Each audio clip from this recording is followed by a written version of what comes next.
Right, lads, welcome back to the Cossy Arsenal podcast. My name is Cossy. Welcome back to a brand new video. This is your latest Arsenal news and transfer news as well. Arsenal have stepped up their interest in signing Eberechi Eze. According to The Guardian, they are confirming that Arsenal would love to sign Eze this summer, especially if Smith Rowe leaves the club. We're going to be diving into the Eberechi Eze situation, the Smith Rowe situation as well. What are your thoughts on Eberechi Eze coming in to replace Smith Rowe? Is that a good move for Arsenal? I kind of feel like it's a like for like replacement, which means that Mikel Arteta has a future for such a player, for such a kind of profile. If we are going for Eberechi Eze instead of Smith Rowe, but we're gonna talk about it. Should Arsenal go for Eberechi Eze? What does he bring? How different is he from Smith Rowe? And if we've signed Eberechi Eze, what would our midfield look like? Does that mean that we play with Declan Rice as a 6? Eze as the 8, and then Martin Odegaard as our creative number 10. Are we going to see a little bit of what we saw with Granit Xhaka and Thomas Partey, with Xhaka being an attacking number 8, Martin Odegaard being the attacking number 8 on the right-hand side, and then, of course, Partey being the single pivot? There is a lot to discuss when it comes to Arsenal's pursuit for Eberechi Eze. But he's a player that is really liked by Arsenal. He's a player that I can confirm that all people at Arsenal like, right? It's a move that will depend on Smith Rowe. I still think that I don't see Arsenal sign Eze with Smith Rowe there, but it's a move that I can see force Arsenal to sell Smith Rowe, especially given the fact that it's only 60 million. And I think that's going to be a very key factor as well. I talked about the fact that Arsenal could progress on their midfield issue this week, especially if England get knocked out of the Euros, or if England, win the Euros this weekend, we will see a progression from Arsenal into who's going to be our new midfielder, who's going to be the midfield signing that we are looking at. Reports say that Arsenal are looking to sign a number 6. When I look at the market right now, I think the number 6 position is a little bit scarce as compared to the number 8. Because right now, you have Julian Brandt in the 8, you have Eze in the 8, you have Onana, who can play in the 8 as well. So I won't be surprised if Arsenal this summer prioritize to go for a number 8 rather than a striker, and rather than a number 6, in that case, because of availability and because of opportunities on the market. But hit the like button, subscribe to the channel. Thank you so much for joining me once again. The big story is that Arsenal are stepping up their interest in signing Eberechi Eze this summer, as they like him, and there is a total admiration from everyone at Arsenal, including Mikel Arteta, Edu, the people on the board, and the coaching staff as well. Why they like him, we're going to talk about that. I think there's some attributes of his game that are really likable. I think he would be a very important asset to Arsenal, but that actually is on the other side, forcing Arsenal to let go of Smith Rowe. So is it a fair deal for you? Is it a fair deal for Arsenal to say, we're going to go and sign Eberechi Eze, however, we are letting go of Smith Rowe? So let's start off with the big story. It has been started by the Guardian's Eddie Owens. They're saying that Arsenal have now stepped up their interest in signing Eberechi Eze, and in the coming days, we might see some progression in that area. We might see Arsenal maybe reaching out to the player, maybe reaching out to Crystal Palace to agree a deal with them for Eberechi Eze. He's got a release clause, and that is something that Crystal Palace are living dangerously, because they have already had a release clause for Michael Olise triggered this summer. They might have a release clause for another very important player for them, triggered by Arsenal. Tottenham also wants him, but maybe Tottenham feel like he's expensive for them. 60 million, 50 million of that has to be paid upfront. Tottenham feel like that money is a little bit it's a little bit high. It's a little bit expensive for them, and therefore they might look at other options. I'm told that they're looking at Aston Villa's Jacob Ramsey, and that tells you the whole story. They would love to spend some money in that area, but Eze is too expensive for them. When it comes to Arsenal, Eze will not be expensive for us, especially if Smith Rowe is going to go through the door. If Smith Rowe is going to go the other side, probably to Fulham, probably to Aston Villa, then we will see a movement for Eberechi Eze at Arsenal, and that's going to be kind of a little bit of balance.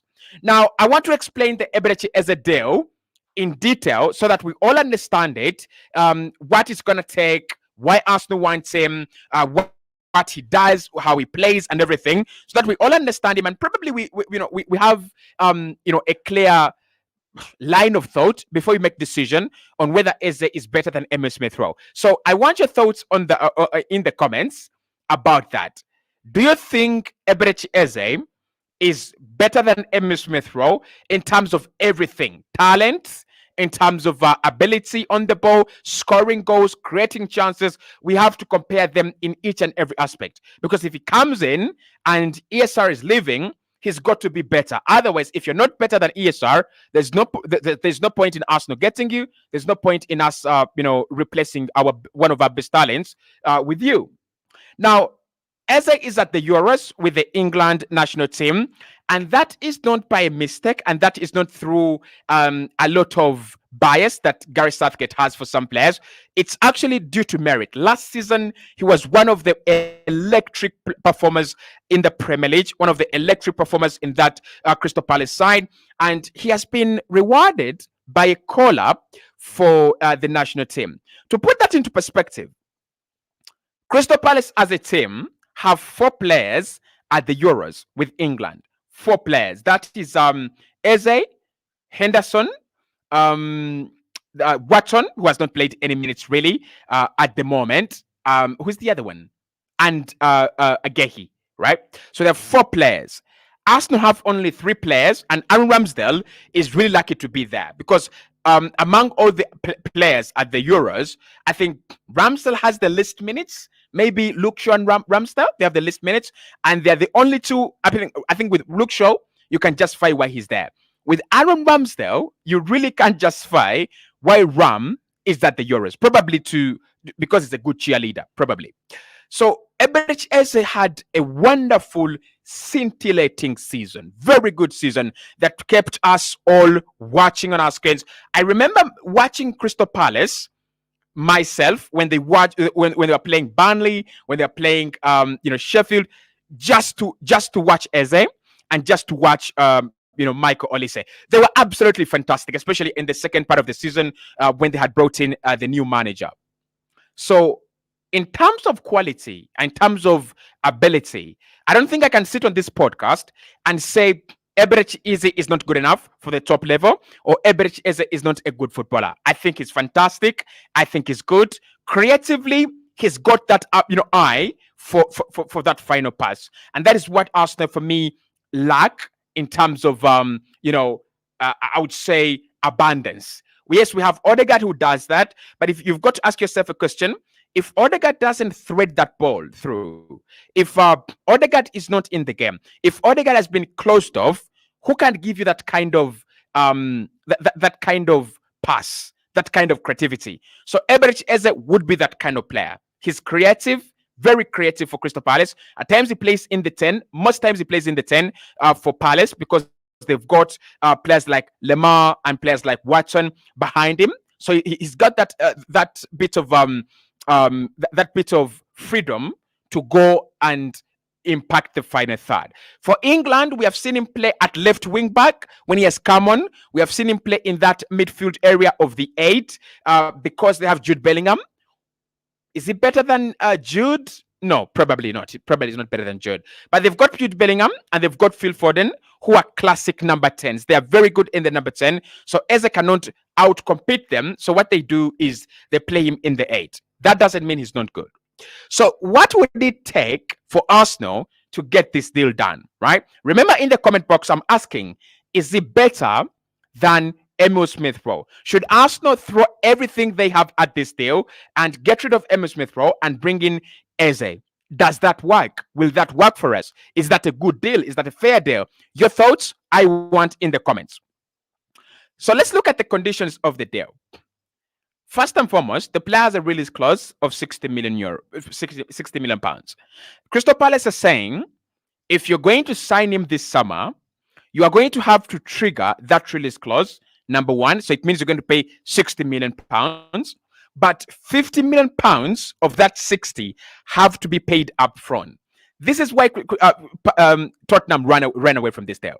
This is why Tottenham said, this is a difficult deal. We're not going to do it. It is it's a shambles of a deal, because for you to pay 50 million upfront for Eberechi Eze, and then there is another 10 million on top, that's a little bit unfair. The structuring of the deal is a little bit unfair, but that is the condition. If you're going to get him, that is what you've got to do. At the moment, the player loves Arsenal. Big Arsenal fan. And of course, although Tottenham wants him, they don't have the green light from the player. They don't have talks with the player. They've not had any consensus or consent from the player to press on and trigger his release clause. So Tottenham are at the same level as Arsenal. Both of us are just at zero. We admire the player, but we are yet to significantly make any groundwork on this deal. So I don't think Tottenham have done more work than Arsenal. I don't think Arsenal have done more work than Tottenham. We are just there. We appreciate the player. We are looking at the price and we're like, it's a good price. 60 million for Eberechi Eze, 26 years of age. It's a good price. But then the problem with him is that 50 million of that 60 has to be paid up front. That's where the big problem is with this Eberechi Eze deal. Now, apart from him being a big Arsenal fan, I think that would be advantage Arsenal in my thinking. If he's a big Arsenal fan, likes Arsenal, is willing to reject Tottenham to join Arsenal, that's advantage Arsenal. But literally, that also means that it's Arsenal that have to pay that money. It means that that really doesn't mean anything. We can choose to sign him, and he can choose to sign for us, but then you have to agree a deal with Crystal Palace. Now, one thing we know with Crystal Palace is that it's not easy to negotiate with them. A couple of clubs wanted to sign Michael Olise last summer, including Chelsea, and they found it very, very difficult. So Palace are not the easiest club to negotiate with. But I think because it's a release clause, if Arsenal are willing to pay that 50 million upfront, then we don't need to negotiate with Palace. Yeah, a deal could be done, right? It's pretty much an easy deal. By the way, this is one of the deals, again, that are very easy. This can be easier than the Nico Williams deal. This can be easier than the Calafiori deal. Why? And I will talk about Williams later on today, because Barcelona have given us quite a frightening update on Williams, and maybe Arsenal need to put that into consideration. But when it comes to Eberechi Eze, why this is an easy deal, it's about, are you willing to pay the terms and conditions in the deal? Are you willing to activate the terms and the conditions of this deal? If you're willing to activate that 60 million and activate the 50 million inside the 60 million, Eberechi Eze is your player. You agree personal terms with him, and it's a deal done. He's at the Euros, so it's gonna have to wait. It's gonna have to drag on past tomorrow and Wednesday. I have a feeling England will lose to the Netherlands, and I have a feeling that Spain will lose to France. And I'm a big Spanish fan, and I know, but I think France will have too much for us. I also think that the Netherlands, with their mentality, they have gone behind a couple of games in this tournament, and they have managed to find a way out. I think they will eventually find a way against England. So if both of them are out of the Euros, could happen. We might see Eze's deal progress on quickly, and we might see Nico Williams' deal progress on quickly as well. So this is a deal that can be done within the next 1 week. England out of the Euros. By the time we are talking, next week, this Monday, we know what's going to happen with Eberechi Eze. So it's not a very difficult deal, like many people are saying. No, it's not difficult. It's about, can Arsenal pay that 60 million, or maybe should Arsenal pay that 60 million? We're going to talk about whether we should pay that 60 million. But the question we are answering in the comments is, should Arsenal really sign him and swap him out with ESR? Should ESR leave? Should we get rid of Smith Rowe and bring in Eberechi Eze? Is Eze better than Smith Rowe? That's a big question. So in terms of the deal, there is nothing to work your head around. There is nothing complicated about that deal. It's just a release clause that Arsenal have got to pay, and we can get the deal done. And also, it's about how quickly England can actually finish their Euros. The latest England can finish their Euros is going to be Sunday. So Sunday, I think that will be, today is 8th. Sunday will be around what, 13th, 14th, around there. I think 14th, right? So Sunday 14th, that is when the Euros come to an end. So that is the latest Arsenal have to wait to work on this Eberechi as a deal. And I really feel, among all the players we are linked with, I really feel when I look at Onana, I'm like, this Onana deal, yeah, it really feels like an Arsenal signing, but for 50 million, Arsenal might not go in for Onana. When I think about Mikel Moreno, Joshua Kimmich, Martin Zubimendi, all these deals are not going to happen. So the Eberechi is a deal, strikes me as a deal that Arsenal maybe didn't prioritize at the beginning of the summer. They didn't look at Eze and they said, we are desperate for Eze. But again, they wanted to sign a number 8. According to The Athletic, we've always wanted to sign a number 8 this summer. We always wanted to get in a number 8. So if Eze is that number 8 who is available, I can see that deal happen. And maybe Arsenal revisit the number 6 situation next summer. I mean, we've always done these things. Rice can play in the 6. Partey can play in the 6. And then as well, we have Jorginho there. And we have been told that Ricardo Calafiori coming in, we could see Julian Timber's future shift a little bit into midfield. So maybe Mikel Arteta is not worried about the number 6 position and number 6 situation. He's like, I can play Timber in the 6. I can have him there together with Declan Rice, together with Odegaard, and maybe Eze in that midfield, and it will actually work out. So Eberechi Eze to Arsenal. Arsenal preparing to step up their interest in Eze, as he's one of the very, very appreciated players at Arsenal. Now, this story comes in from The Guardian, and this is where we've got to take this seriously, because I think it was 2 weeks ago when we first talked about Eze. Was it 2 weeks ago? The Athletic came out and said, Arsenal appreciate Eberechi Eze. They like him, and it ended there. And we and when I saw that story, I was like, we appreciate so many players. We appreciate Asprilla at Watford. Don't even know how to pronounce his name. We appreciate Raphinha. We appreciate a couple of players. So I didn't take it seriously until about 10 days ago, when Team News and Tick said everyone at Arsenal loves Eberechi Eze. They believe in him, and they think he is a player they can actually sign. They believe he's a player that can bring in something at Arsenal, something different. So this is serious. It's now being picked up. It was picked up at the Athletic. It's been picked up by Team News and Ticks, very reliable these days. And then the same story has been picked up by The Guardian, very reliable outlets. So it's one of those stories that don't look very strong, but it's been picked up by the most reliable outlets out there. Actually, when you look at the unreliable outlets, the Sun, the Daily Mirror, the Daily Mail, they're actually not picking up on this story. They're actually not even talking about this story. They are dealing with other things. They're talking about Raphinha. They're talking about Williams. Eze is only working. It's a deal that is progressing and being reported by the good outlets, the reliable outlets, right? So let's talk. Is he better than Emil Smith Rowe? Because that is where the debate is, isn't it? That is where the real debate is. Is he better than Emil Smith Rowe? Now, for the last 2 seasons, he has had a much better season than Emil Smith Rowe. Obviously, Smith Rowe has been injured for the last 2 years. And that speaks volumes. That tells you everything you need to know about why he's not had good campaigns, why he's not been consistent. So Smith Rowe, last 2 years, Eberechi Eze is on top of him.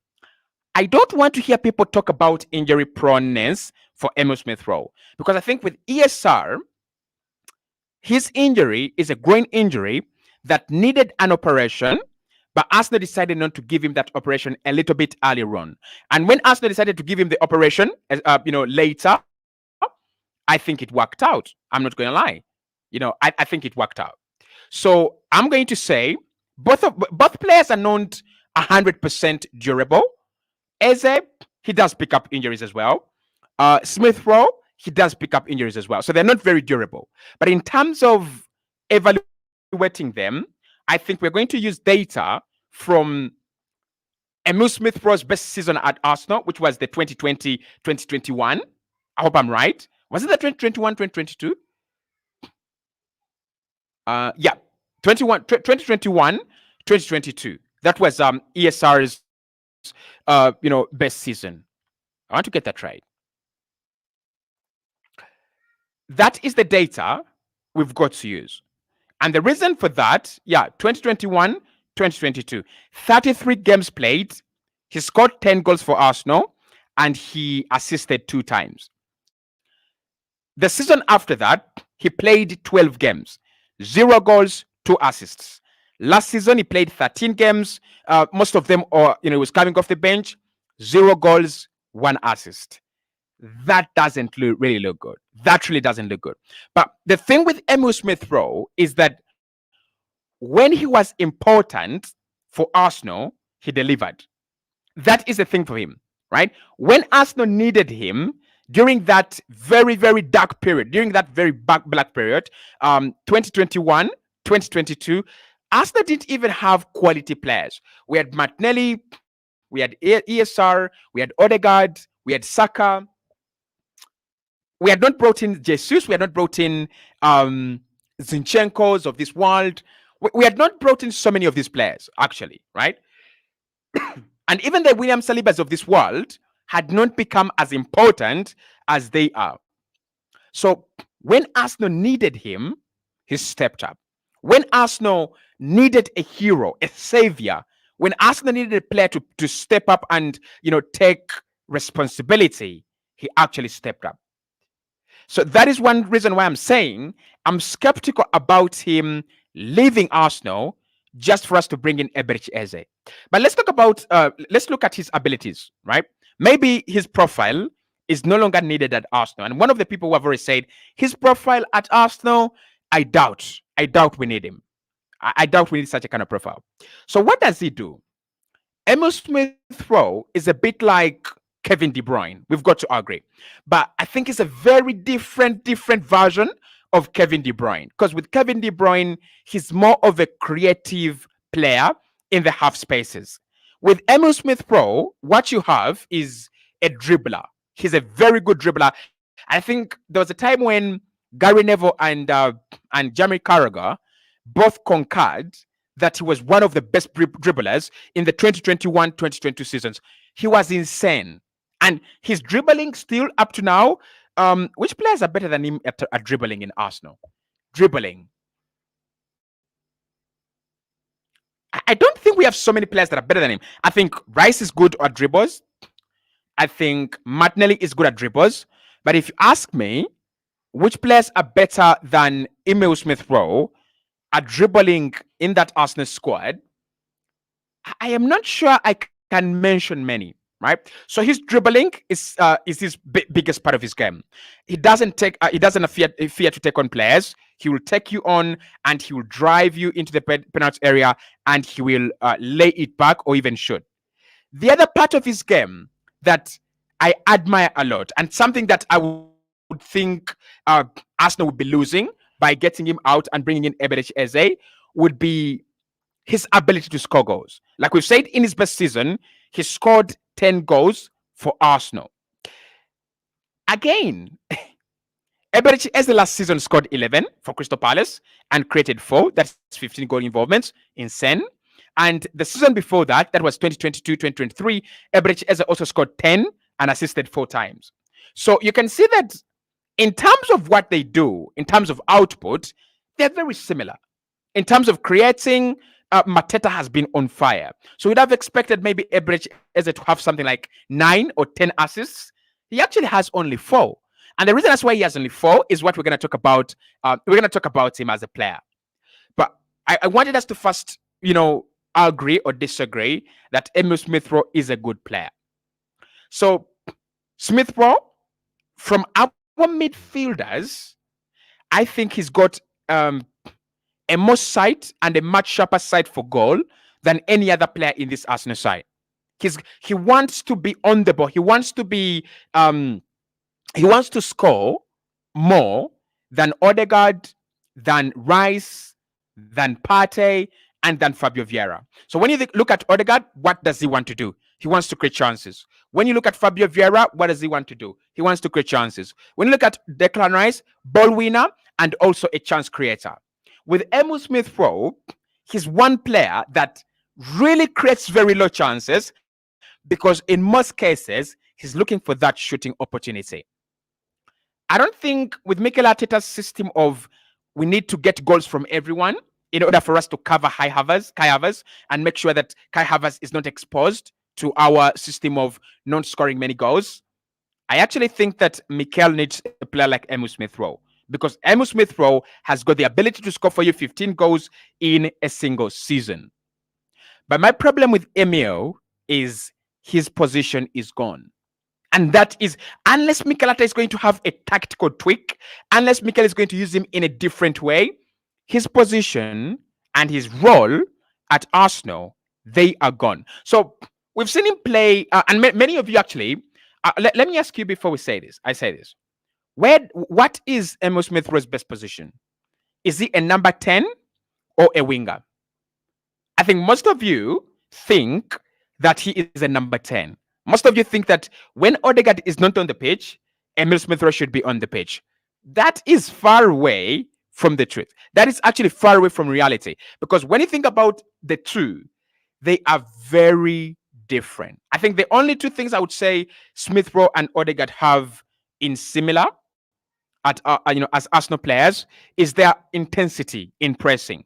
Emil Smith Rowe doesn't get tired. He will run, he will press, and he will try to win the ball back quickly. It's the same thing with Odegaard. But when in possession, both of them are different. With Martin Odegaard, the manager can trust him to drop a little bit deeper, pick up the ball, engage in build-up, involving in the early stages of play, and then finish off a move later. With Emil Smith Rowe, you cannot do that. Emil Smith Rowe should not and cannot be used in the build-up phase of football. That's number one. So you cannot use him as a Martin Odegaard replacement. Secondly, when Emil is on the ball, what he's looking to do, he's looking to create own impact. Create a chance for himself, shoot. Odegaard is looking to do what you call the team impact. Create a chance for someone and assist someone. So Emil is not Martin Odegaard. And in the left 8 position, where many people have said we should play him there, I kind of agree with you because he looks like a left 8. But in that left 8 position, Arsenal have now Declan Rice. Rice is what I would call an undroppable player, right? Undroppable player. A player you wouldn't drop, a player that is irreplaceable, a player that you just can't get rid of.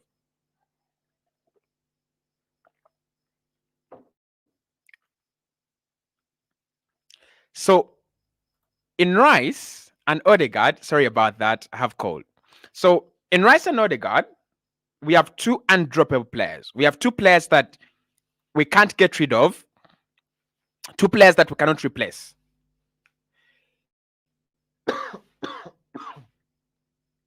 Right.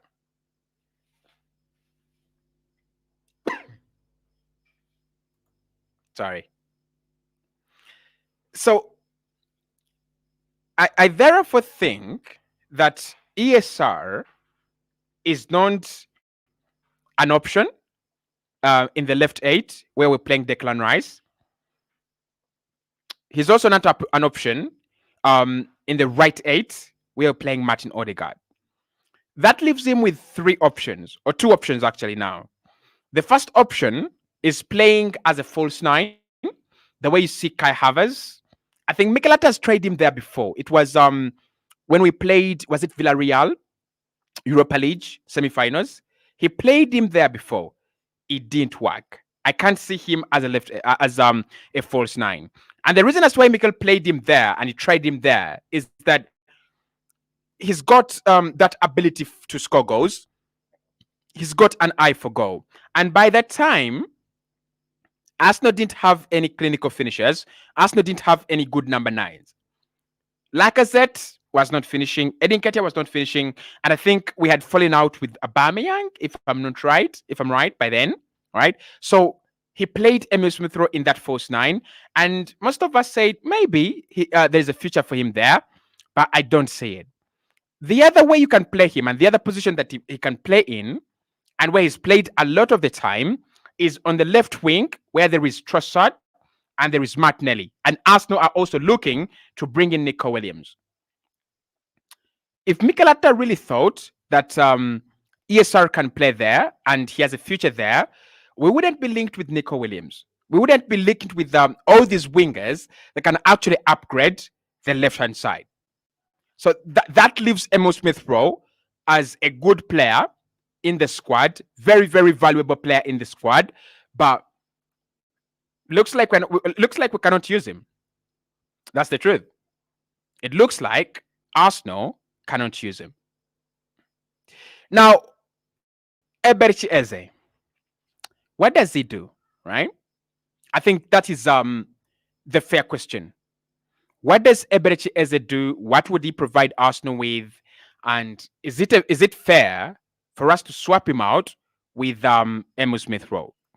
So with Eze, I think his game is a little bit adaptable than Emil Smith Rowe's game.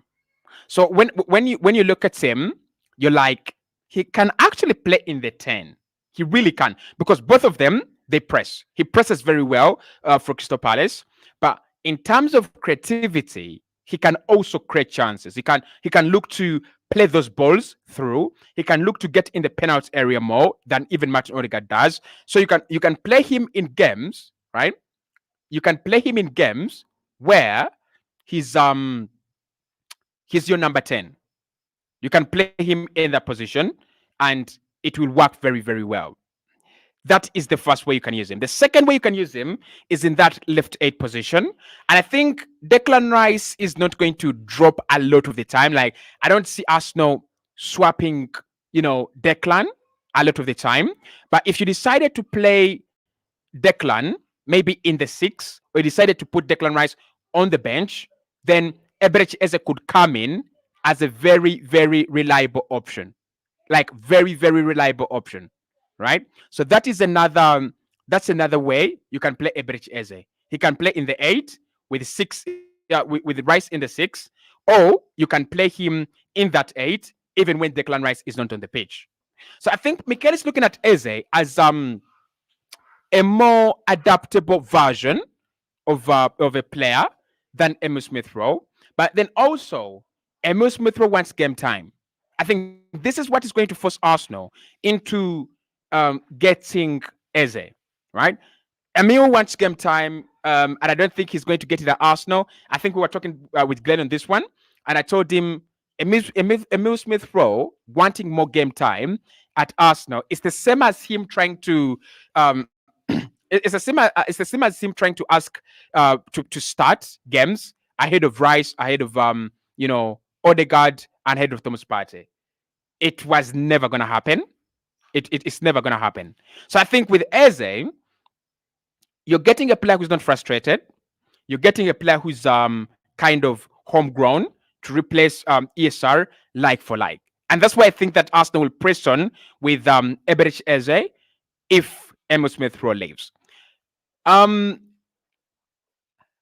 think what will happen is Eze will eventually go to Tottenham.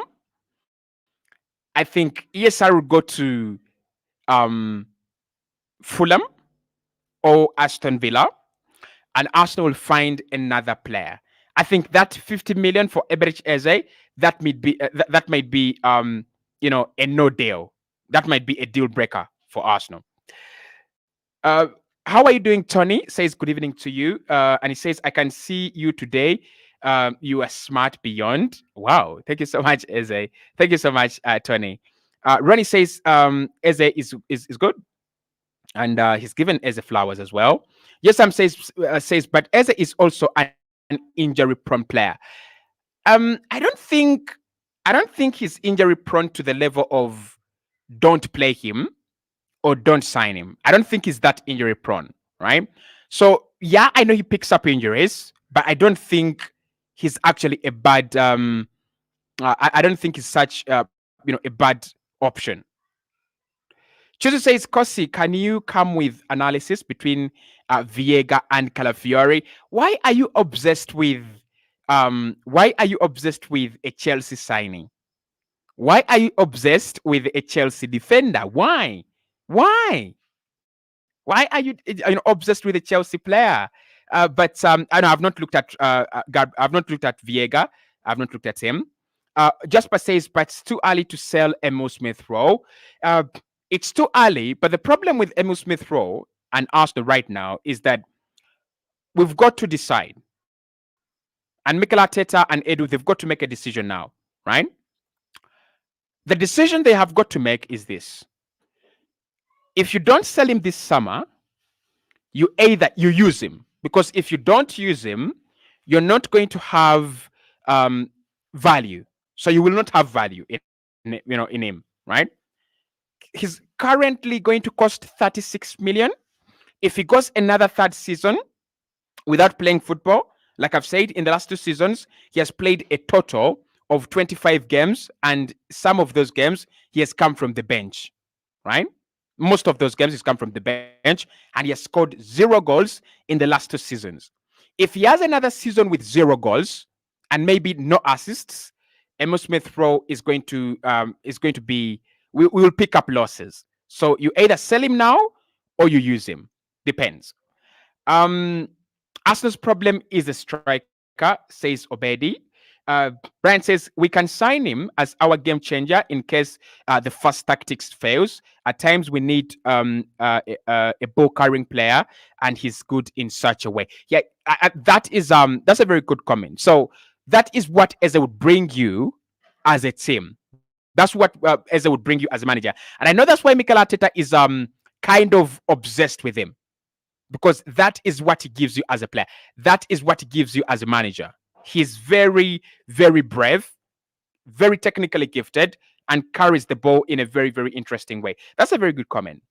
Francis says we really need a striker. Cossy, look, I've said that Arsenal need a striker. I don't know, many times. Very, very many times I've said Arsenal need a striker, Arsenal need a striker, Arsenal need a striker. And I don't think I can say more than that. I don't think I can, stress enough. I started singing the striker song right from last summer, like last season.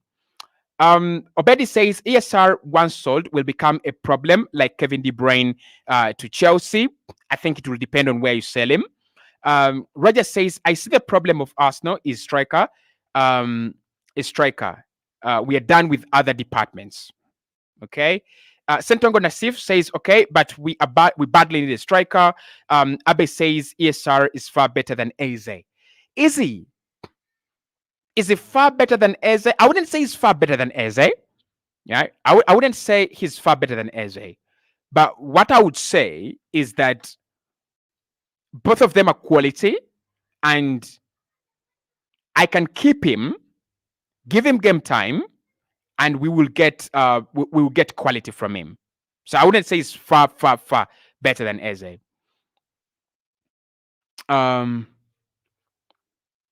Okay. Buira says, yes, but I need an update on Calafiori and Gyökeres, please, Cossy. Calafiori, I think I've given you enough updates. The latest one is that Arsenal are working to close the deal in the next 24 hours. Gyökeres, I've also given you that Arsenal are looking to sign a young striker, 21, 22 years of age, and Gyökeres is 25, so at the moment, he's non-priority. Janara says, good evening to you, Cossy. Hope you're doing well. I'm fantastic. Cora says, Arsenal problem is depth, because you should have substitutions that are good to change games. For example, look at Doku being played up instead of Grealish. Okay. Yosam says ESR would be like KDB from Chelsea. Okay. Let's see. Kwame says Calafiori is a Ghana. So who are we going to buy next? Well, we've talked about the new goalkeeper that Arsenal are trying to sign as well from Wolves. Cossy, what do you make of Brian Brobby from Ajax?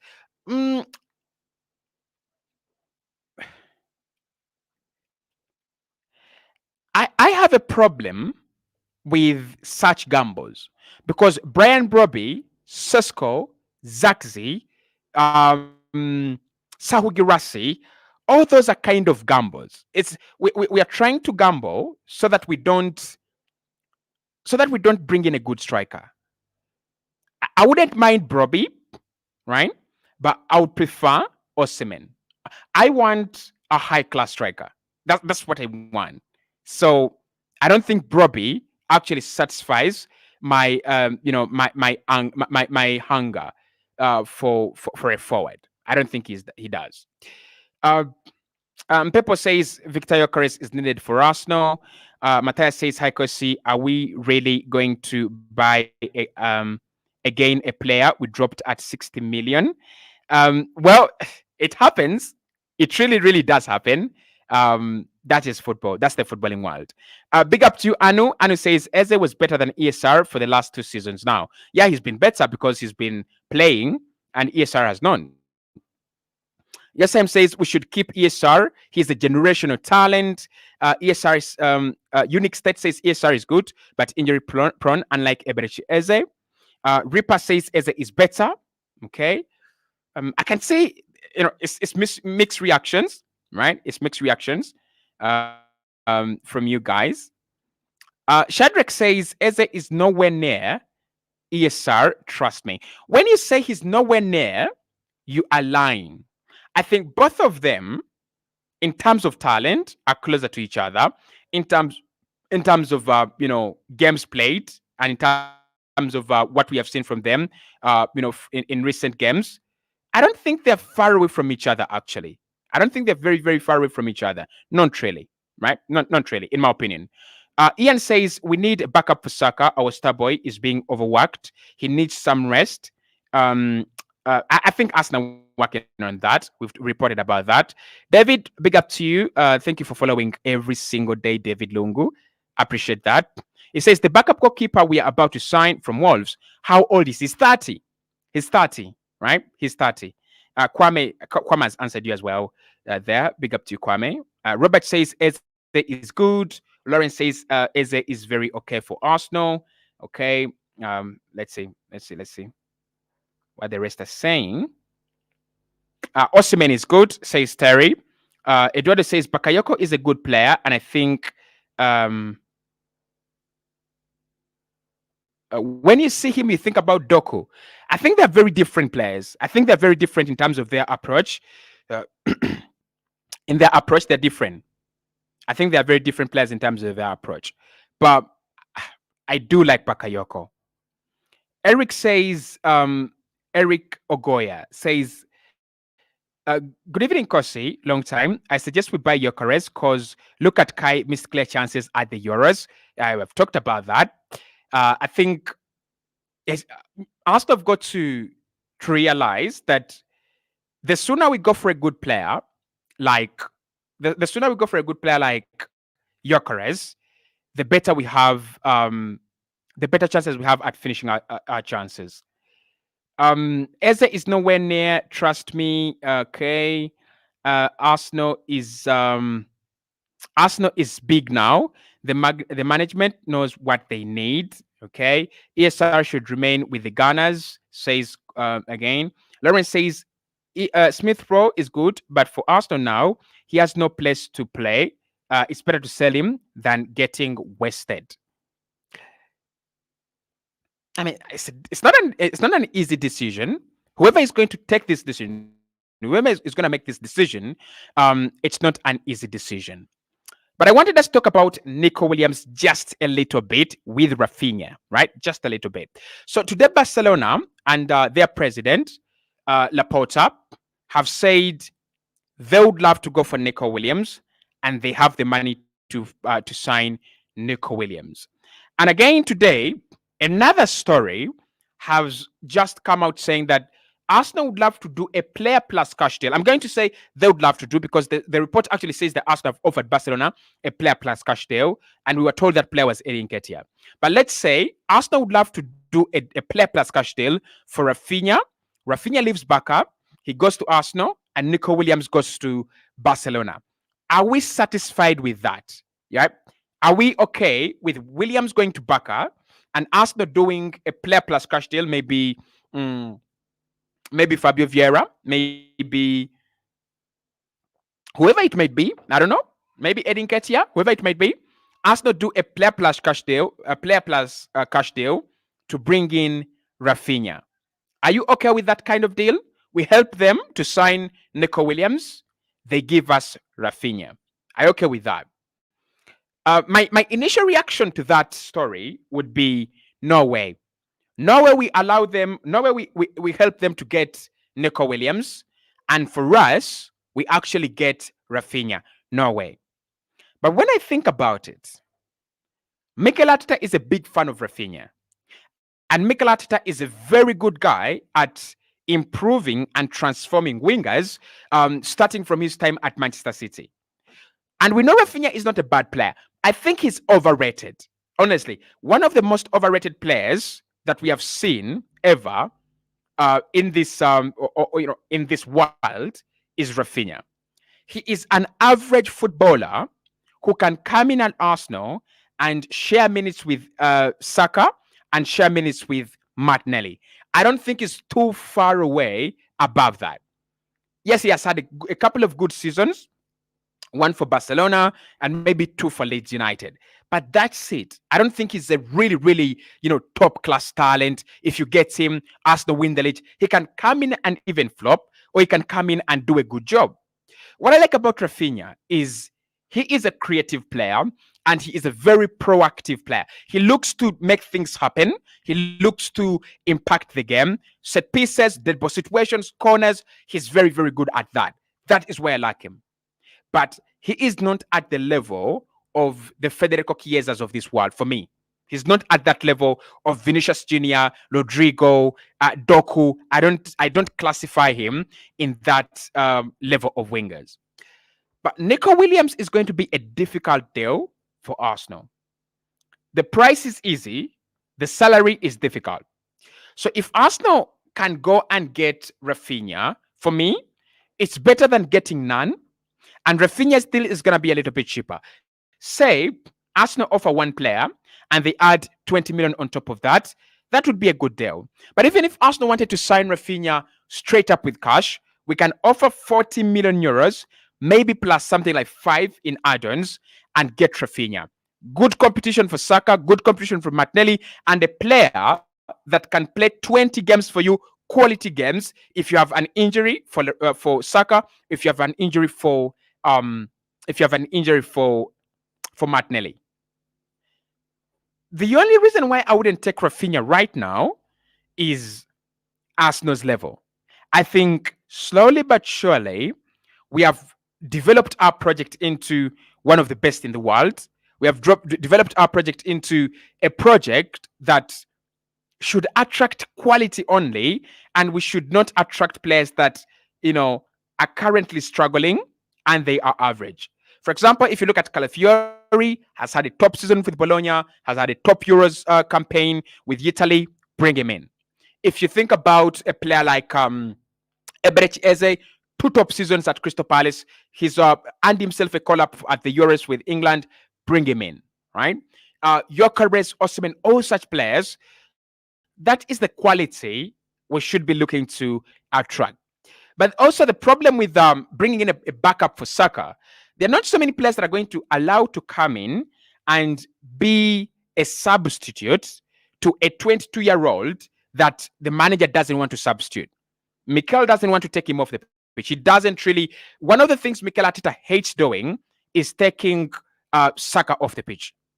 So if you tell a player out there that you're coming to be a substitute to Bukayo Saka, 110%, they're not going to want to listen to that. They don't want to listen to that. So, how are we feeling with Raphinha? I want your thoughts. How are we feeling with this Raphinha thing? Eric says, please, Cossy, if Arsenal buy a defensive midfielder, should be younger like Joao Neves and leave Partey for one season for Neves to adapt to the Premier League. That's a nice comment, though. That's a very good comment, isn't it? That's a very good comment. think with Joao Neves, many clubs want him, including PSG, but he's a little bit too young for my liking. I'm not going to lie. He's a little bit too young for my liking. That's number one. And also, secondly, I think it's too expensive at the moment. But I understand when you say, let's bring in someone younger. Maybe someone like Amadou Onana, right? Maybe let's bring in someone like that. And I kind of agree with you because it makes a lot of sense. I would take Raphinha over nothing, that is, Fire F Naf. I hope I don't know how you pronounce that. Maybe Fire Naf says, look, I'll take Raphinha over nothing too. Honestly. I'll take Raphinha over nothing too. David says that Raphinha and Joao Felix are both overrated players. I think there's a lot of talent in Joao Felix, though. I just think that he's like the way people rate him. Yeah, I agree. He's overrated, but there's a lot of talent in him. Okay. Pronunciation, fair enough. All right. Fair enough. Nice. Arthur says ESR should be given another season at Arsenal. And fair enough says, we are not getting Nico, people. He already said that Barcelona is his destination. Loves it. Yeah, loves Barca. I mean, if they can't buy him, then what happens? Vandy says, let's offer 40 million and gets him. Roman says, no, I'm not okay with that, Cossy. We either buy Bakayoko or find someone else instead of doing such, demanding deals of players plus cash. Okay. Vandy says, if Nico goes to Barca, they'll have nothing to do but to sell Raphinha. So there is no reason of adding a player. I mean, it depends on how much they're asking for. It really, really depends. Alfred says Eze or Nico to replace Starboy. I don't like Eze on the wing. Am I the only one? I don't like Eze on the wing. Okay, let's see. Ian says Onana is the best fit for. No, he's not the best fit. He's not the best fit. As long as we don't play Partey, as long as we don't let Partey leave immediately. Now, I don't see Onana as the 6. I really don't. I really, really, really don't. Johnny Rice says it's a bad deal. Raphinha is a bad deal. Maybe his age would be the disadvantage. Oh, you don't think Raphinha is a bad deal? Sorry. He says, Cossy, I don't think Raphinha is a bad deal. Maybe no, his age is okay. Okay. Very, very okay. Right? He's very, very okay. Favor says, fair enough says through the middle, surely. Favor says, just as you said, ESR should be sold if he will not be used, so that Arsenal will not lose value, so that it doesn't lose value. Yeah, that's okay. Robert says Rafa is a good boy, but we are on a high level. Well, I mean, it wouldn't hurt. It's what I'm thinking. It wouldn't hurt for him to come in as a substitute. Eric says, I don't want Raphinha near Arsenal because last time Arsenal wanted him, he declined and joined Barcelona. When are we going to stop this as Arsenal fans? When are we going to stop being very, very, how should I call it? Like Arsenal fans, when a player doesn't want to play for us for the first time and he has a chance to join us again, we never, ever want to see them. Fabregas, people say, don't bring him. He went to Chelsea. He won them the league. And I really, really blame Arsene Wenger for not bringing back Fabregas. I really blame him. But yeah, it is what it is. Then, who else? Song, Adebayo. You guys are very, very harsh. But I understand. He rejected us earlier on. We can move on as well. Ian says Eze as a winger will be a waste of his pressing skills as a number 10. Honestly, I don't see Eze as a winger. I don't know who's selling these dreams of Eze playing as a winger. I don't know who's selling those dreams of Eze playing as a winger. I just don't think they work. I don't think Eze as a winger works. I cannot lie, right? Guys, you've been a very great audience. Wonderful show. Fantastic show. Hit the like button. I want 300 on this live. 300 likes. If you can do that for me. And Eze, ESR, if anything develops, surely I'll be the first to let you know.